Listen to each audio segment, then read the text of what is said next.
See, now I've thrown it in.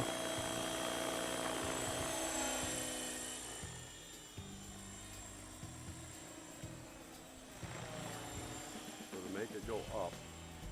I just go up and down with it. What's changing the pitch of the blades in the throttle, right? The throttle. Okay, I got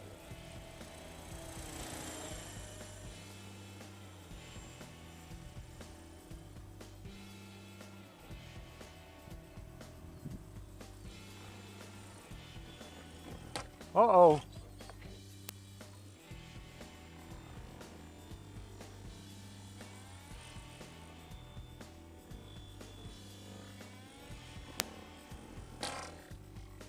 Oh.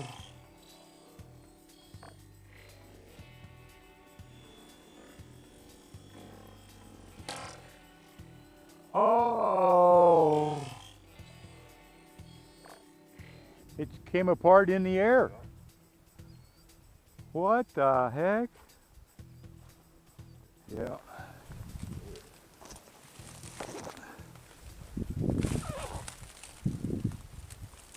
Well.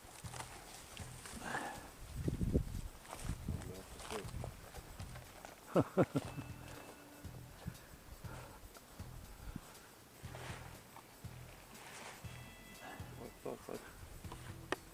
thought something flew off. Yeah, the blade hit the, Yeah. well, I don't know, it might have hit that when it,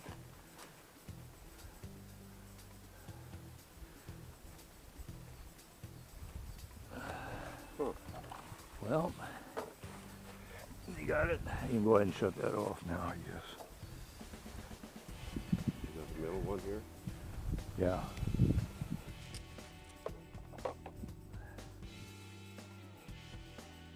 Well, 8 hours of solid work using the parts I stole from a brand new bare bones kit I had.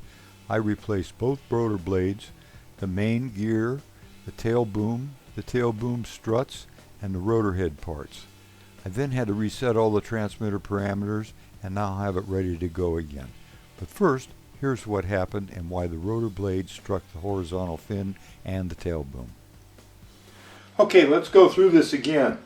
If the blades are loose, too loose, this moves. Now when you speed it up, that can go like that, and that will cause wobble. Also, if the blade is like that, it is closer to hitting the tail.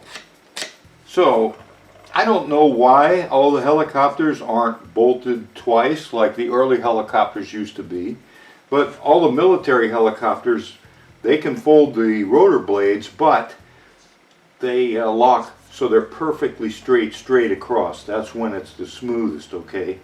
Now, here's another thing that I want to show you.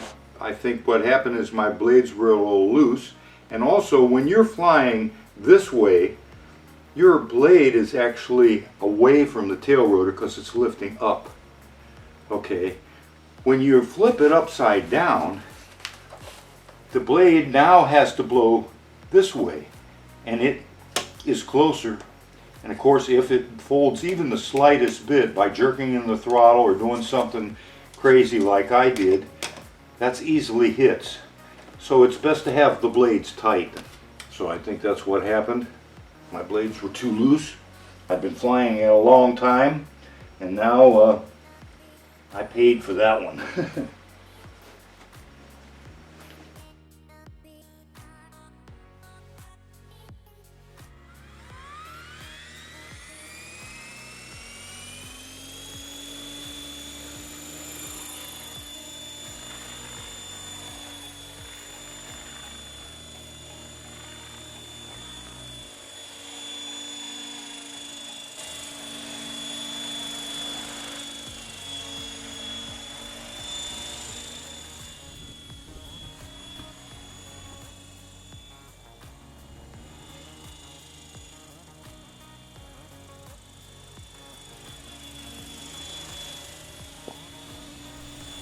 Okay, seems good and smooth, so let's throttle up and see if it has enough reverse pitch for inverted flight.